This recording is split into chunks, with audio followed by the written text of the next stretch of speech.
Your husband will literally have to guide you through the death of both of your parents. So choose that man wisely.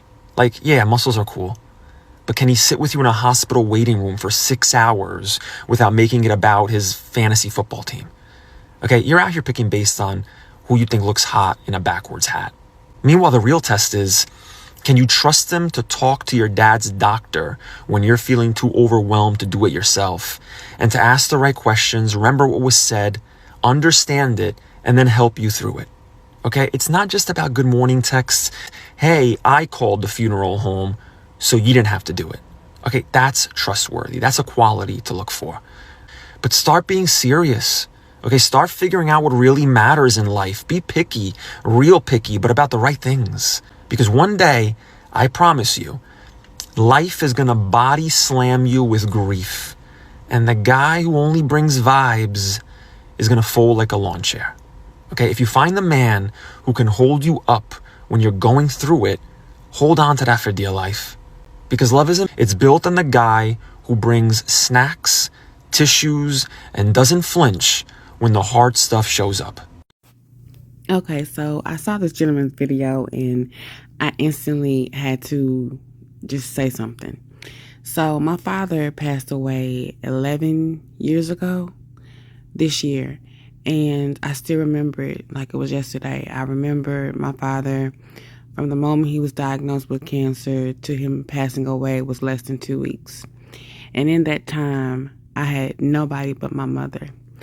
I had a couple friends, one friend in particular who I'm sure she, would have been there for me. She was there as best she could, but my other friends, not so much. Nothing against them particularly, but some people just can't, they're not like me.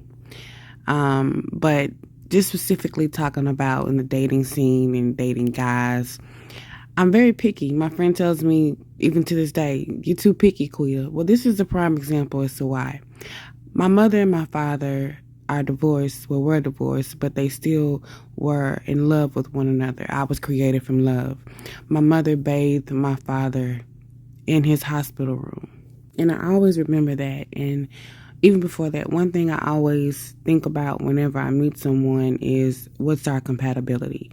Can we be friends? Are we mutually yoked? Are we parallel with our empathy? Just things like that. But seeing my mother wash my father's back, even though they are technically on paper divorced, but seeing how they still love one another, that's the type of forever love that I'm looking for, right? And some people say write a list and, words matter and, fruitions come true. But what this gentleman is saying is very true. When I can't do it, will my man be able to bathe me? Will my man be able to help me go through if my mother gets sick? Because when my father was in the hospital, I was alone. I planned his funeral alone. My family helped when they could. That's not what I'm saying. But I went through this alone. So what he says is very true. And I always applaud anybody who's in love and has a partner with them. I'm never that type of person that's jealous. But what he says is true. Choose wisely.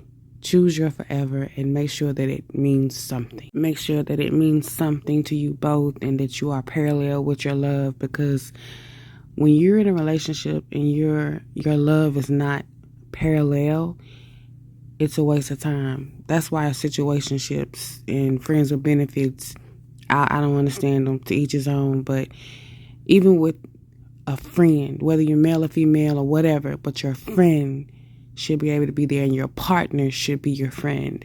Because dealing with a parent or loved one's death, but especially your parents, it's devastating to do it alone. And that's my testimony. And what hurt me, and I'll be 100 with everybody, what hurt me the most is someone who I loved and I was there for them. But when my father passed, he wasn't there for me. And that's the hurtful thing. But life is lessons, and lessons lead to wisdom. And I bet your behind, this sister here is a lot wiser with choosing my partner. Anyway, have a blessed evening.